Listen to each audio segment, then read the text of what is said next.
Hello, my name's Michael Conneely, and this is the part 2 video about the need to understand Saturn's demand and Saturn's energy in our life mid-2023 and into next year.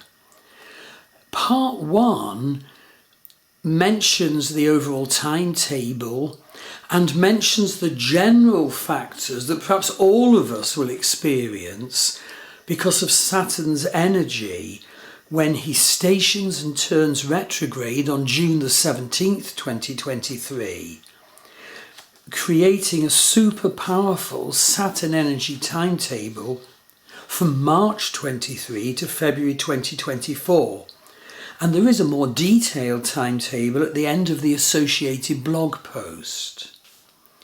So basically, the question now is, how can we get useful astrological guideline and indication as to the more personalised demands of Saturn at this time?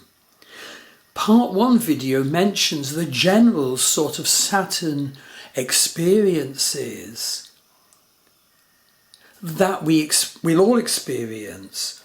But now let's note what factors give a personal twist to the tale.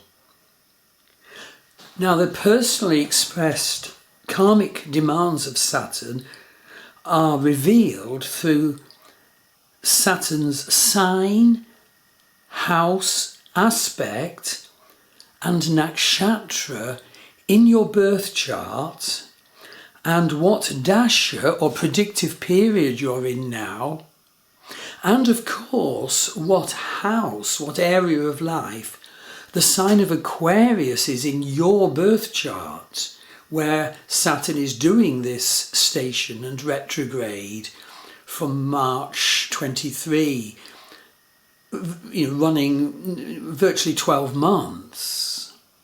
So first of all, let's look at how our experience of Saturn is affected by the sign in our birth chart that Saturn occupies.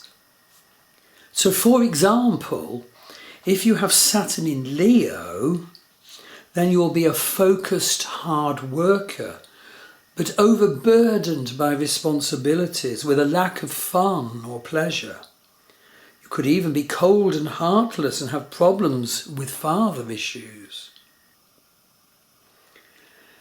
And as regards house, okay, each house is an area of life, and so say natal Saturn is in your second house, where the second house is about value issues and one's speech arising therefrom. Well, if Saturn's there, you'll feel devalued and need to work on finding your proper value in your life. That's your karmic challenge. And then, as you improve your sense of self-value, bringing your speech into the true utterance for your soul and identity to become truly fully you. So we've looked at how to analyse Saturn in sign and house. Well, the next thing is Saturn in aspect. So if Saturn is, for example, conjunct your natal Venus, well, you need to realise that you have a karma of having blocks to the showing of love. And of course, you're born to overcome that karmic challenge. And I've just recently started Love Star Dating, an international dating site for those on a spiritual pathway. And I'm planning to publish loads of blogs and videos on blocks to love. How to identify them, how to heal them.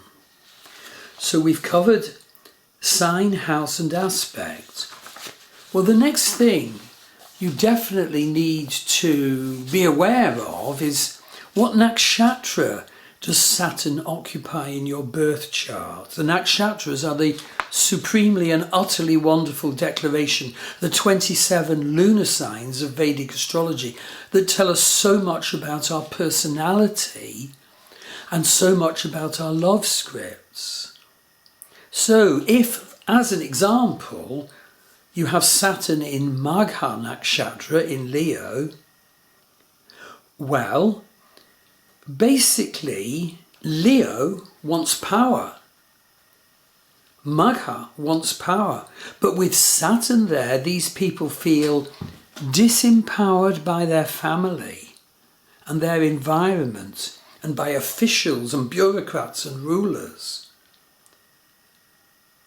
And so they can actually lay themselves open to a nasty crisis because of their egalitarian or anti-establishment nature. They needed to be so careful to avoid that, including at this time.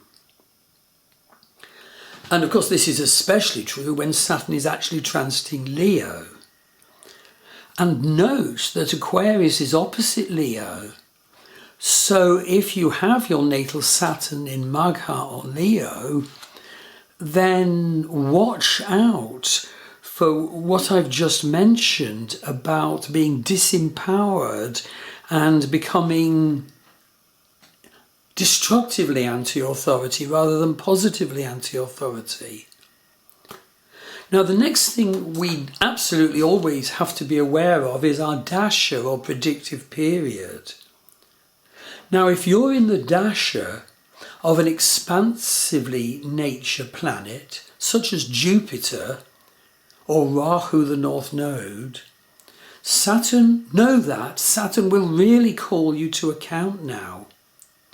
You will be forced to rein back over expansion that you'll have done.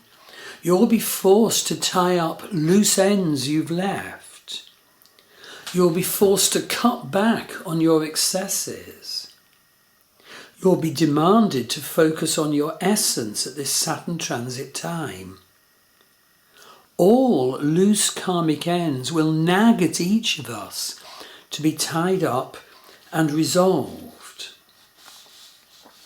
So this concludes the part 2 video, which explains a framework and structure for accurately identifying this Saturn station and retrogrades effect on us as each individuals. And if you want a reading with me about this and your life generally, and your year ahead generally, or your relationship, for example, go to my Star Wheel Astrology website and book a reading. Or maybe, if it's relationship issues, go to Love Star Dating and book a reading. And my readings are all extremely sort of thorough, because a feature of my work is that I always combine Western and Vedic astrology. And so, for example, look at the sort of testimonials I get, and you'll see the sort of quality of reading you'll receive. So I hope this part 2 video has been helpful. See the part 1 video if you haven't already, and see the accompanying blog. Thank you.